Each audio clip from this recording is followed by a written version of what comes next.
What happens when the wilderness decides you don't deserve to leave alive? Tonight, I'm sharing 7 bone-chilling survival stories from the Appalachian Mountains that will make you question everything you thought you knew about human endurance. These aren't fictional tales. These are real accounts from people who faced death in its rawest form and somehow lived to tell about it. From a spelunker trapped underground as water rose around him, counting his final breaths, to a hiker who had to make the impossible choice between cutting off his own frostbitten fingers or dying in a blizzard. These stories will haunt you long after you finish watching. You'll hear about the rock climber who spent 3 days with a shattered leg, listening to something large circling her camp every night, and the botanist who discovered that getting lost in the Appalachian laurel thickets is like being swallowed alive by the mountain itself. Each of these survivors faced moments where death seemed certain, where every decision could be their last, and where the wilderness tested the absolute limits of human willpower.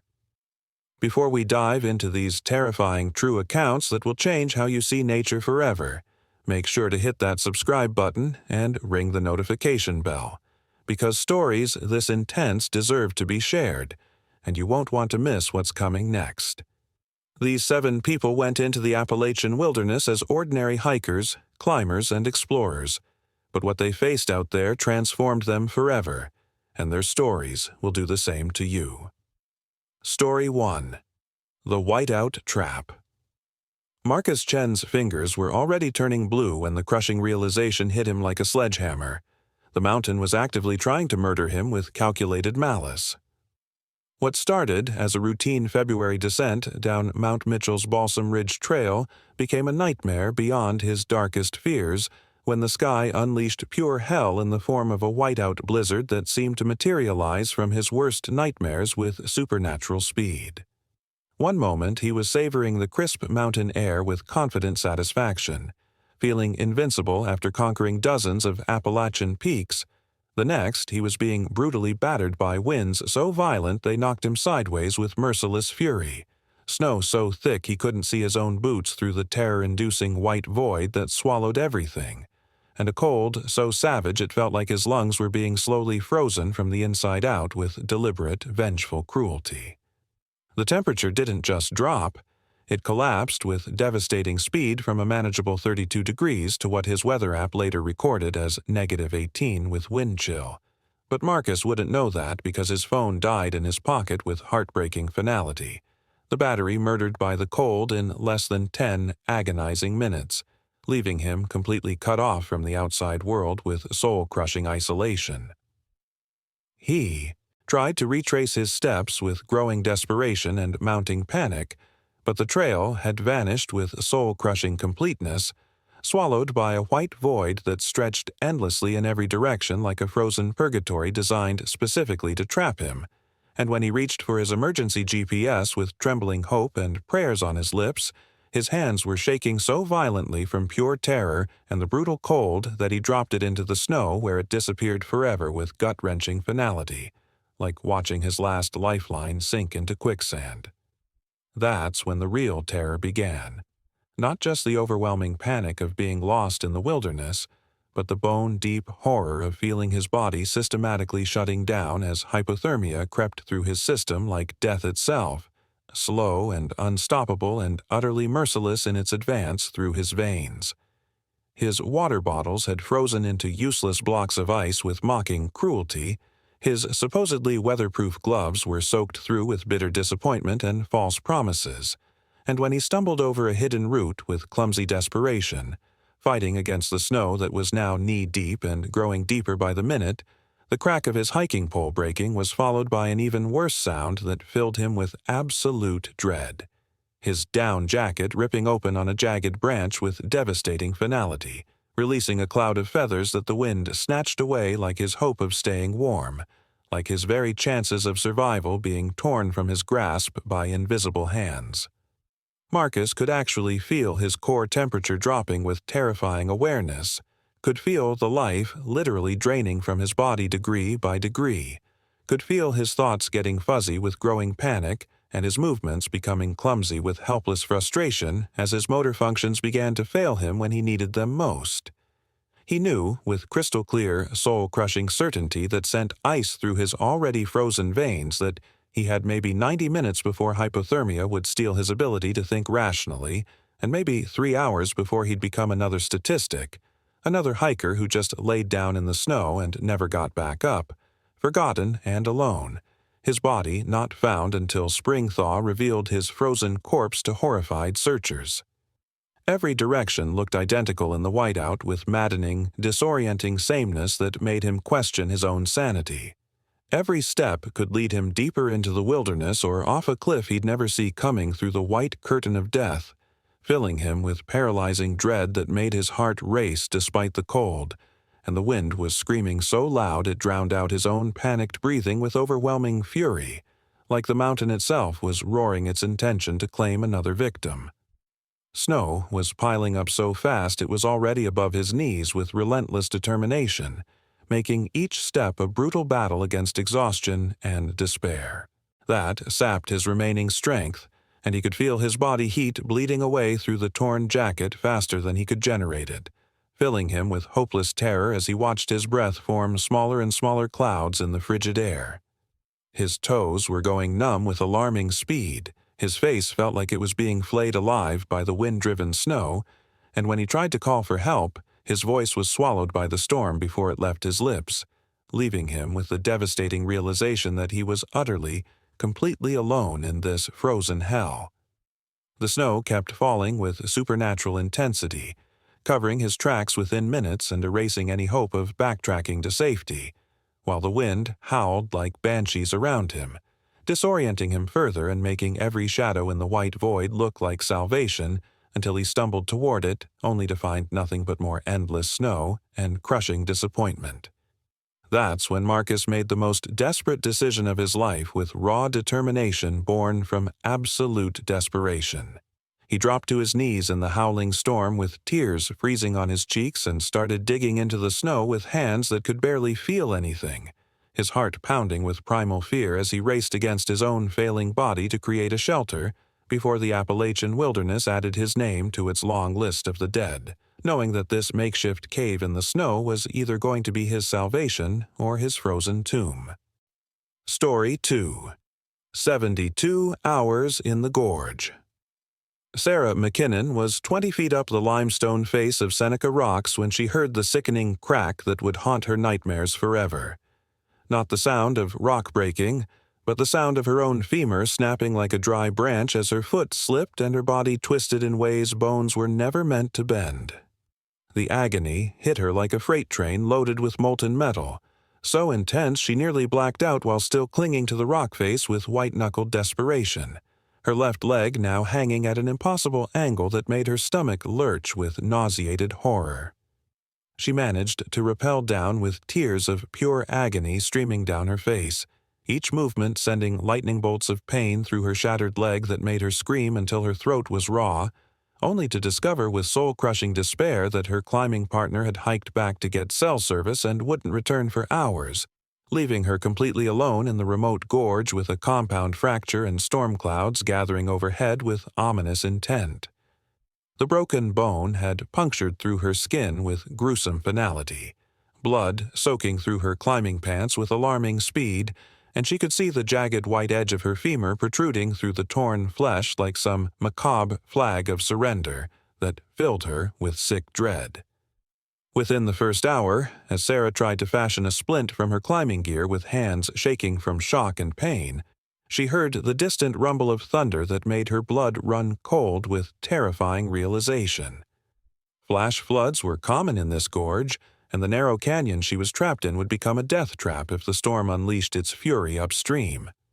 She dragged herself toward higher ground with excruciating determination, using her ice axe as a makeshift crutch while her broken leg screamed in protest with every movement, leaving a trail of blood on the rocks that looked like breadcrumbs leading to her doom.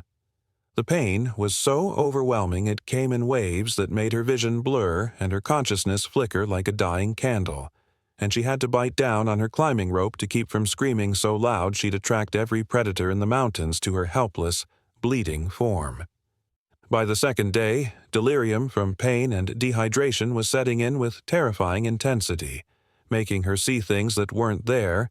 shadows moving in her peripheral vision, voices calling her name from empty air, and worst of all, the sound of rushing water that might have been real, or might have been her mind preparing her for the flood that could come at any moment. Her leg had swollen to twice its normal size with infected inflammation, the skin around the break turning an alarming shade of purple-black that spoke of tissue death and sepsis creeping through her system like poison, and the smell of infection was beginning to attract flies that buzzed around her wound with disgusting persistence. She tried to clean the wound with her remaining water, but every touch sent such excruciating pain through her body that she passed out twice, coming to with the horrifying realization that unconsciousness in her condition could easily become permanent unconsciousness. The third day brought new horrors as Sarah lay semi-conscious in her makeshift shelter, listening to the sound she'd been dreading, the roar of water echoing through the canyon with increasing volume that made her heart race with primal terror.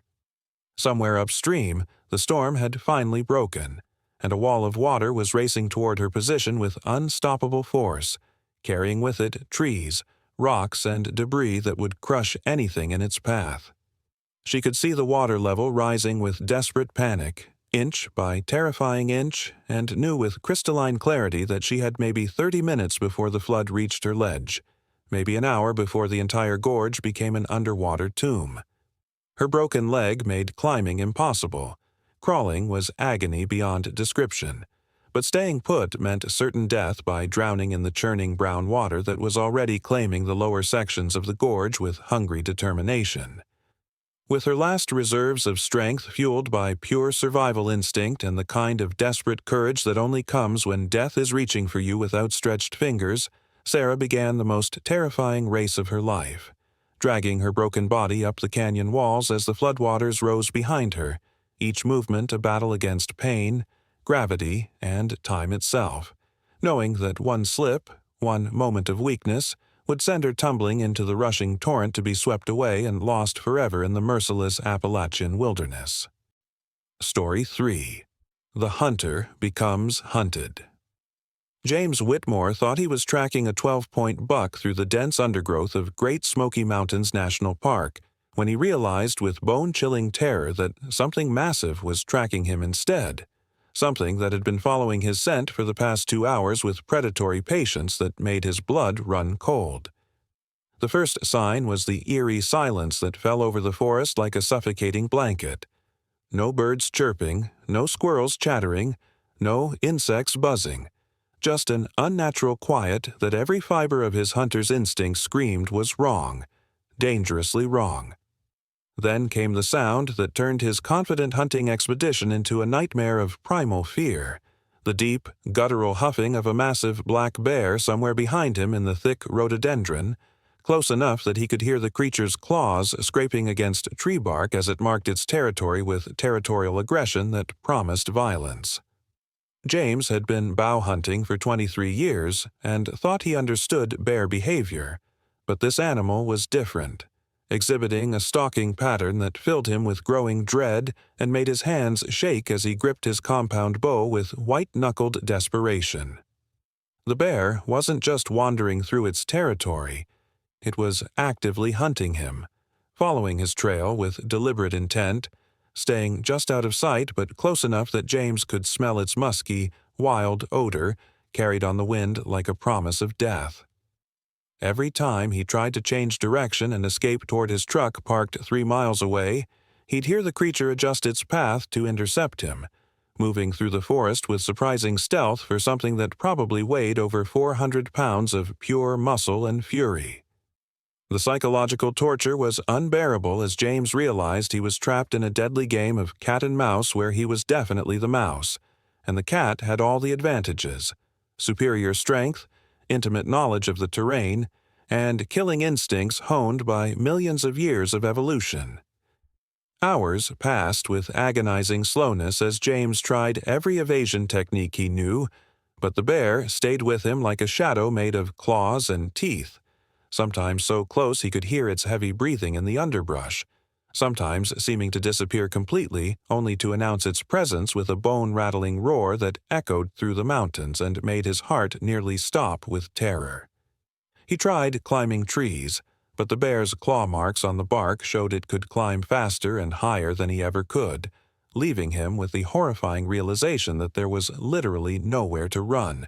nowhere to hide from this apex predator that had decided he was either a threat to be eliminated or prey to be consumed. The worst part was the intelligence he could sense in the animal's behavior. This wasn't mindless aggression, but calculated stalking by a creature smart enough to cut off his escape routes and patient enough to wait for the perfect moment to strike with devastating finality. As darkness began to fall with terrifying inevitability, James knew his situation had gone from dangerous to potentially fatal, because night belonged to the bear, and his human vision would be useless while the creature's senses would be even sharper in the darkness that was approaching like a curtain of doom. He could hear the bear getting bolder as the light faded, moving closer with each passing minute, no longer content to simply follow but beginning to circle him with predatory confidence that made his skin crawl with primal fear. The sound of massive paws crushing through the underbrush was getting closer from multiple directions, suggesting the impossible nightmare that there might be more than one bear, or worse, that this bear was so confident in its ability to kill him that it was simply toying with him like a cat with a wounded mouse. When James finally saw the bear emerge from the twilight shadows like something from his worst nightmares, a massive black shape with eyes that reflected what little light remained like glowing coals of malevolent intelligence,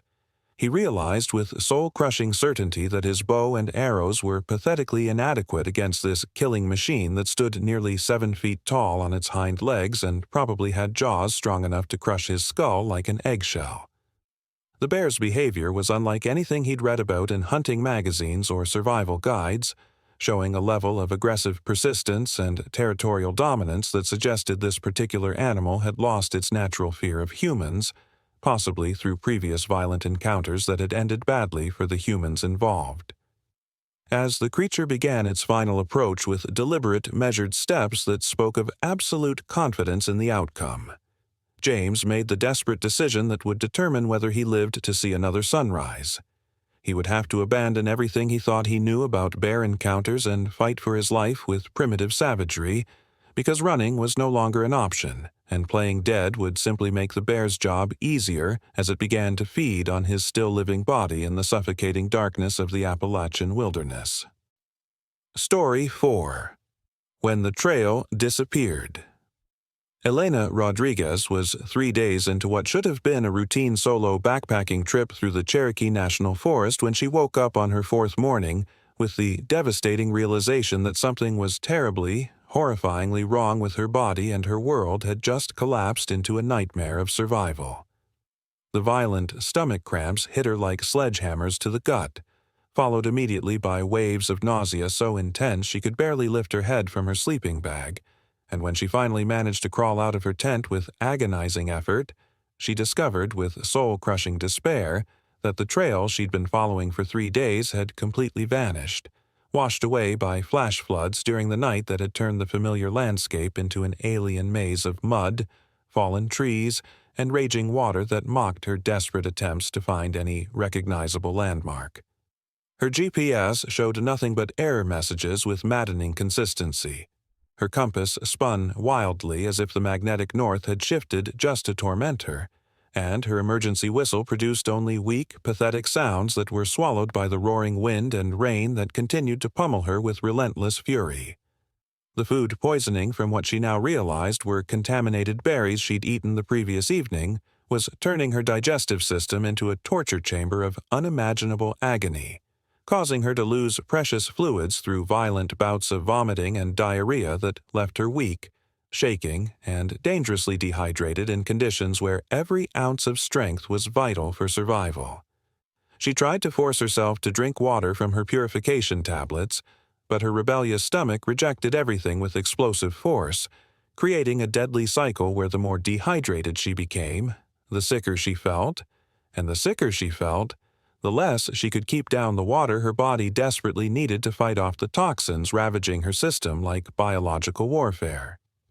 Every step through the muddy, treacherous terrain felt like walking through quicksand while someone drove knives into her intestines, and she had to stop every few minutes to double over in pain, so severe it made her see stars and question whether death might actually be preferable to this endless suffering. By the second day of being lost with her body systematically betraying her, Elena's situation had deteriorated into a waking nightmare that seemed designed by some sadistic force to test the absolute limits of human endurance and mental fortitude. Her water supply was running dangerously low because she couldn't keep enough down to stay properly hydrated, but she was too weak and disoriented to properly purify water from the contaminated streams that surrounded her with their deceptive promise of relief. Knowing that drinking untreated water would only make her sickness worse and potentially kill her with bacteria that would finish what the poisoned berries had started. The constant rain had soaked through her supposedly waterproof gear with mocking efficiency, leaving her shivering uncontrollably in wet clothes that clung to her fevered skin like burial shrouds, and every attempt to start a fire ended in frustrating failure as the dampness seemed to have invaded everything, including her supposedly waterproof matches that refused to light despite her increasingly desperate attempts. Her mental state began deteriorating with terrifying speed as dehydration and illness combined to create hallucinations that made her question what was real and what was her dying brain playing cruel tricks on her with malicious intent. She started seeing trails where there were none, following phantom paths that led nowhere but deeper into the wilderness maze that seemed designed specifically to trap her until she died of exposure and sickness, her body becoming food for the scavengers that she was beginning to hear circling her camp at night with patient hunger. The fever made everything seem surreal and nightmarish, turning familiar forest sounds into threatening whispers and making shadows move with predatory intent that kept her awake and terrified when she needed rest most desperately to fight off the infection that was spreading through her weakened system like wildfire through dry timber. On the 5th day of her ordeal, with her lips cracked and bleeding from dehydration, her body racked with chills and fever that made her feel like she was burning and freezing simultaneously, and her mind slipping in and out of delirium that made it impossible to make rational decisions about her survival, Elena realized with crystal-clear, soul-crushing certainty that she was going to die alone in these mountains unless she could perform what seemed like an impossible miracle.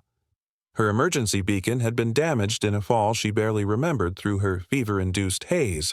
Her cell phone had died days ago in the relentless rain, and she was too weak to travel more than a few hundred yards without collapsing in exhaustion and pain that made her want to simply lie down and let the forest claim another victim. But somewhere deep in her fading consciousness, a primitive survival instinct kicked in with desperate ferocity, telling her that giving up meant certain death, and that if she was going to die in this green hell of endless trees and hostile weather, she was going to fight with every remaining breath in her poisoned body, crawling if she had to, following every possible water source downstream with the fading hope that somewhere ahead lay civilization and people who could save her from becoming another cautionary tale about the deadly indifference of the Appalachian wilderness to human suffering and the fragility of life when stripped of all modern comforts and safety nets. Story 5. The Rockslide Nightmare. Thomas Burke was collecting geological samples from a limestone outcropping in West Virginia's Monongahela National Forest when the mountain decided to bury him alive. And the first sign of impending doom wasn't a sound, but a feeling. A subtle vibration through the rock face that made his geologist instincts scream danger just seconds before the entire cliff face above him gave way with a thunderous roar that sounded like the earth itself was screaming in agony. The avalanche of boulders, some weighing hundreds of pounds, came crashing down with devastating force that seemed to shake the very foundations of the mountain, and Thomas had exactly 3 seconds to dive behind a massive oak tree before the rockslide buried everything in its path under tons of crushing stone that would have pulverized his bones into powder. But his desperate leap for safety became a nightmare of excruciating pain when a basketball-sized boulder caught him in the back with bone-shattering force, driving him face first into the ground and pinning his legs beneath a smaller rock that felt like it weighed as much as a truck and promised to be his granite tombstone. The pain that exploded through his spine was beyond anything Thomas had ever experienced, a white-hot agony that made him scream until his throat was raw and his voice gave out completely, leaving him gasping and choking on the dust that filled the air like a fog of pulverized stone and death. He could taste blood in his mouth with metallic certainty, could feel something warm and wet spreading across his back beneath his torn shirt, and when he tried to move his legs with desperate hope, the complete absence of sensation below his waist filled him with the kind of bone-deep terror that comes with understanding that his spine might be severed and his body broken beyond repair. The boulder pinning his legs was positioned in such a way that any movement sent waves of agony through his trapped limbs, and he realized with growing horror that even if he could somehow free himself, internal bleeding from the impact might be slowly killing him from the inside, while he lay helpless and alone in this remote section of forest where hikers rarely ventured and rescue might never come. Hours passed with agonizing slowness as Thomas drifted in and out of consciousness, his geological training telling him with scientific precision exactly how dire his situation had become. He was losing blood at a rate that would lead to shock and death within 12 to 18 hours. His body temperature was dropping as his circulatory system struggled to function with damaged organs, and the rock crushing his legs was cutting off circulation in a way that would lead to tissue death and gangrene if he somehow survived the internal injuries that were probably already killing him. The dust from the rockslide had settled into a fine coating on everything, including his lungs, making each breath a struggle that reminded him he was slowly suffocating on particles of the same mountain that had tried to crush him to death. He tried to call for help, but his voice was nothing more than a weak whisper that wouldn't carry 10 feet, let alone reach any potential rescuers who might be searching for him in the vast wilderness that suddenly felt as hostile and indifferent as the surface of an alien planet. By the second day, delirium from blood loss and dehydration was making Thomas see things that weren't there. Rescue helicopters that turned out to be buzzards circling overhead with patient hunger, voices calling his name that were just wind through the trees mocking his desperate hope for salvation, and, worst of all, the feeling that he could move his legs when the terrible truth was that everything below his waist had gone completely numb, with the kind of permanent numbness that spoke of nerve damage and paralysis. The flies had found him by then, attracted to the blood that had pooled beneath his body, and their constant buzzing created a soundtrack of impending death that drove him to the edge of madness as he realized he was becoming a feast for insects while still alive and conscious. His water bottle had been crushed in the rockslide, leaving him desperately trying to catch raindrops on his tongue when brief showers passed over his granite prison. But it wasn't nearly enough to replace the fluids he was losing through his wounds and the increasing fever that spoke of infection setting into his mangled body. The third night brought new horrors as Thomas lay trapped beneath the unforgiving stone, listening to the sounds of scavengers approaching with increasing boldness, coyotes howling in the distance, the rustle of something large moving through the underbrush nearby, and the scratching sound of claws on rock that suggested predators were investigating the scent of blood and weakness that hung around him like a dinner bell for every carnivore in the mountains. His mind was clear enough to understand with terrifying precision that if rescue didn't come soon, he would either bleed out from internal injuries, die of thirst and exposure, or be eaten alive by scavengers that had lost their fear of humans and saw him as an easy meal trapped and helpless beneath his stone captor. With his last reserves of strength fueled by pure desperation and the primal human refusal to surrender to death without a fight, Thomas began the most crucial geological assessment of his career, studying the rock formation that imprisoned him, looking for stress fractures and weak points that might allow him to shift the boulder just enough to free himself, knowing that one wrong move could bring down more rocks and finish the job the mountain had started, but understanding with crystal clarity that staying put meant certain death while attempting escape offered the only slim hope of seeing another sunrise in the merciless Appalachian wilderness that had already marked him for death. Story 6. Lost in the Laurel Hell. Rebecca Adams thought she was taking a simple detour to photograph rare mountain laurel blooms in the remote sections of Shenandoah National Park when she made the fatal mistake that would trap her in what Appalachian locals call laurel hell, a nearly impenetrable maze of rhododendron and mountain laurel thickets so dense and disorienting that even experienced woodsmen have been known to wander in circles for days before dying of exposure and starvation just yards from safety. The thick canopy of interwoven branches blocked out most of the sunlight with suffocating completeness, creating a twilight world of shadows and deception where every direction looked identical and her compass seemed to spin with mocking randomness, as if the magnetic field itself had been twisted by the malevolent presence of this green prison that had claimed countless victims over the centuries. What started as a 20-minute photography session became a nightmare of claustrophobic terror when Rebecca realized with growing panic that she couldn't find the small game trail she'd used to enter this botanical labyrinth, and every attempt to push through the dense undergrowth only led her deeper into a maze that seemed designed by nature itself to trap and kill unwary humans who dared to venture into its leafy depths.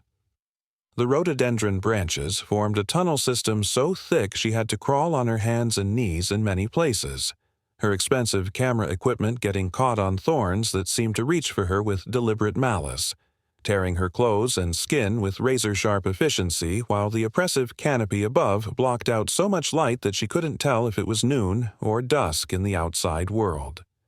Her botanical knowledge, which should have been an advantage in this plant-dominated environment, became a source of additional terror as she recognized toxic species all around her. Mountain laurel leaves that could poison her if she accidentally ingested them during her desperate attempts to find water, and countless other plants that could cause anything from severe allergic reactions to complete respiratory failure if she made the wrong choice in her increasingly desperate search for sustenance. The worst part was the complete silence that seemed to press against her eardrums like cotton soaked in fear. No bird songs, no insect buzzing, no sounds of life at all except her own labored breathing and the sinister rustle of leaves that seemed to whisper threats and promises of slow death by starvation and exposure.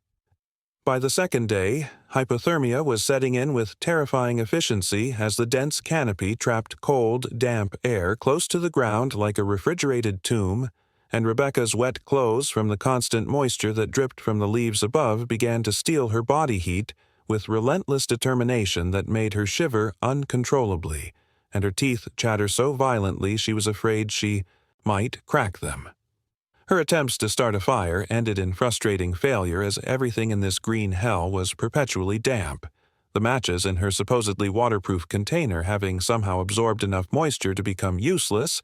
and even the emergency fire starter she carried proved worthless against the oppressive dampness that seemed to permeate every molecule of air in this botanical prison. Sleep was impossible, as the twisted branches formed uncomfortable surfaces that dug into her spine and ribs. But worse than the physical discomfort was the psychological torture of lying in complete darkness, listening to sounds she couldn't identify,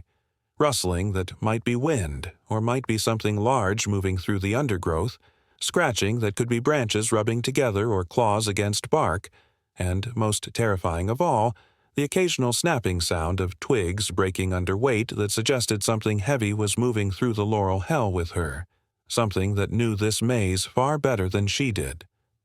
The third night brought new horrors as Rebecca's weakened state from lack of food and proper sleep made her increasingly vulnerable to the psychological warfare of the laurel hell, where every shadow seemed to move with predatory intent, and every sound became magnified into a potential threat that made her heart race with exhausting frequency. Her water supply was running dangerously low, and her attempts to collect dew from the leaves had proven inadequate to replace the fluids she was losing through stress, exertion, and the constant dampness that seemed to be drawing moisture from her body like some vampiric plant conspiracy designed to drain her life force, drop by precious drop. The maze was playing tricks on her mind with malicious efficiency, making her think she recognized landmarks that turned out to be identical clusters of rhododendron, leading her to believe she was making progress when she was actually walking in circles, and, worst of all, creating optical illusions where gaps in the undergrowth appeared to offer escape routes that led only to dead ends and deeper entanglement in the green web that held her prisoner. As the fourth day dawned with gray, filtered light that barely penetrated the oppressive canopy, Rebecca realized with soul-crushing clarity that she was not just lost, but actively being held captive by a living maze that seemed to shift and change around her, closing off passages she was certain had been open the day before and opening new routes that led nowhere but deeper into the labyrinthine hell of thorns and twisted branches. Her movements were becoming increasingly erratic as starvation and dehydration began to affect her judgment with devastating consequences, making her take desperate risks like trying to climb through particularly dense sections that left her clothes in tatters and her skin covered in bleeding scratches that attracted flies and mosquitoes in swarms that added another layer of torment to her already unbearable situation. The Laurel hell had become her green-walled tomb, and she could feel it slowly crushing the life out of her with patient vegetative malevolence, using not claws or teeth, but simple plant biology. Dehydration, hypothermia, starvation, and the gradual breakdown of human sanity when faced with an enemy that couldn't be fought, reasoned with, or escaped from, through any conventional means, leaving her with the terrifying realization that her only chance of survival lay in abandoning all logic and navigation skills to follow some primitive, desperate instinct that might lead her either to salvation or deeper into the botanical nightmare that had already claimed her as its latest victim in the ancient, ongoing war between human ambition and the pitiless indifference of the Appalachian wilderness. Story 7. The Cave-In Crisis. David Park was exploring the deepest sections of Mammoth Cave's unmapped passages when the mountain decided to entomb him alive. And the first warning wasn't a sound, but a feeling. A subtle shift in air pressure that made his experienced spelunker instincts scream danger just moments before the ceiling above him gave way with a thunderous roar that sounded like the earth's bones breaking in half. The collapse happened with devastating swiftness that left him no time to escape. Tons of limestone crashing down behind him with bone-jarring force that sealed off his exit route and trapped him in a narrow passage that suddenly felt like a coffin made of solid rock, the dust from pulverized stone filling the air so thickly he could barely breathe without choking on particles that coated his lungs like concrete powder mixed with his own terror. His headlamp cut through the settling dust with feeble efficiency, revealing the horrifying truth that the tunnel he'd been exploring was now blocked by an impenetrable wall of boulders and debris that would require heavy machinery to move. Machinery that existed miles above him in a world that suddenly felt as distant and unreachable as another planet entirely. The psychological impact hit him like a physical blow as David realized with soul-crushing certainty that he was buried alive under hundreds of feet of solid rock, trapped in a space barely wide enough for his shoulders and with no way to communicate his location to the surface world that continued its normal existence while he faced slow death in this subterranean tomb. His breathing became rapid and panicked as claustrophobia set in with devastating intensity, the walls seeming to press closer with each passing moment, and he had to fight against the overwhelming urge to claw at the rock barrier with his bare hands in a futile attempt to dig his way out, knowing that such desperate action would only waste precious energy and oxygen that he would need to survive long enough for rescue to find him.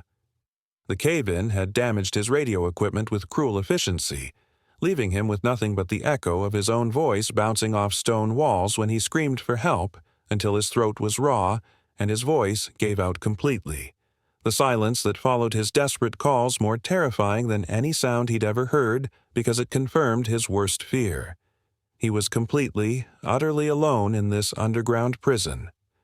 Within hours, the air quality began to deteriorate with alarming speed as David's breathing consumed the limited oxygen trapped in his section of the cave, and he could feel the atmosphere becoming thick and stale with the kind of suffocating heaviness that promised unconsciousness and death by asphyxiation long before starvation could claim him. His headlamp battery was dying with mocking consistency, the beam growing dimmer with each passing hour and promising to leave him in absolute darkness that would be more complete than anything experienced on the surface, a blackness so total it would drive him insane long before his air ran out. The temperature in the cave was a constant 54 degrees, which felt pleasant at first but became a deadly enemy as his wet clothes from the cave's perpetual dampness began stealing his body heat with relentless efficiency, promising hypothermia as another potential cause of death in this underground hell, where every environmental factor seemed designed to kill him slowly and painfully. The second day brought new horrors as David realized that water was beginning to seep through cracks in the collapsed ceiling with increasing volume, pooling on the cave floor with ominous persistence that suggested the cave-in might have redirected an underground stream directly into his prison, promising death by drowning as an alternative to suffocation or freezing. The water was ice-cold and rising with terrifying steadiness, forcing him to retreat to the highest point of his confined space while the liquid tomb slowly filled from below, and he could hear the sound of more water rushing somewhere in the darkness beyond his failing light, a constant reminder that the mountain had multiple ways to kill him and seemed determined to use them all. His attempts to dig drainage channels with his hands and cave tools proved pathetically inadequate against the volume of water that continued to pour in with relentless determination, and he realized with growing panic that he might have only hours before the water level reached his chest, then his neck, then finally covered his head as he drowned in complete darkness hundreds of feet below the Earth's surface. The psychological torture was becoming unbearable as David's mind began to fracture under the weight of absolute hopelessness. The combination of claustrophobia, hypothermia, oxygen deprivation, and the rising water creating a perfect storm of terror that made him question whether he was already dead, and this was some form of underground purgatory designed specifically to break his sanity before claiming his soul. His headlamp finally died with devastating finality, plunging him into darkness so complete it felt like being blind and buried simultaneously, and the sound of dripping water became a countdown to his death that echoed off the stone walls like a metronome, marking time until his drowning in this flooded cave that would become his unmarked grave. The water had reached his waist by the third day, forcing him to stand in the ice-cold flood while his body temperature dropped to dangerous levels and his legs went numb from the cold, and he knew with crystal-clear, soul-crushing certainty that he had maybe 6 hours before the water reached fatal levels, maybe 8 hours before hypothermia stopped his heart, even if he managed to keep his head above the surface. In the absolute darkness of his underground tomb, with freezing water rising around his chest and the weight of an entire mountain pressing down above him like the world's largest gravestone, David made one final desperate attempt to save his own life, using his remaining strength to feel along every inch of the cave walls in the darkness, searching for any crack, any crevice, any possible route to salvation, while the Appalachian underworld slowly filled his prison with water and prepared to claim another victim in the ancient, ongoing struggle between human ambition and the crushing indifference of forces far older and more powerful than any individual will to survive.